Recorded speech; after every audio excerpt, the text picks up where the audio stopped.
ہمیں آ کر کچھ لوگ کہتے ہیں آپ میلاد پر پیسہ خرچ کیوں کرتے ہو، یہی رقم یتیموں اور بیواؤں کو دے دو۔ میں کہتا ہوں سبحان اللہ، آپ کی یہ سوچ بظاہر بڑی نیک نظر آتی ہے، لیکن حقیقت میں یہ ایک دھوکہ ہے۔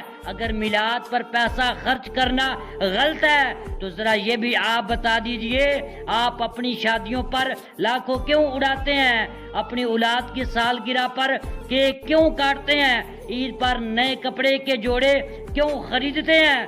تب تو آپ کو یاد نہیں آتا کہ یہ پیسہ بیواؤں کو دے دوں۔ اصل حقیقت یہ ہے کہ آقا علیہ الصلوۃ والسلام کی ولادت کی خوشی منانے سے آپ کا دل گھبراتا ہے، ورنہ یتیم اور بیوہ تو ہر وقت موجود ہے۔ یاد رکھو، بیوہ کی مدد کرنا بھی ثواب ہے، یتیم کا سہارا بھی عبادت ہے، لیکن حضور کی آمد کی خوشی منانا ایمان کی علامت ہے۔ نثار تیری چہل پہل پر ہزاروں عیدیں ربیع الاول، سوائے ابلیس کے جہاں میں سبھی تو خوشیاں منا رہے ہیں۔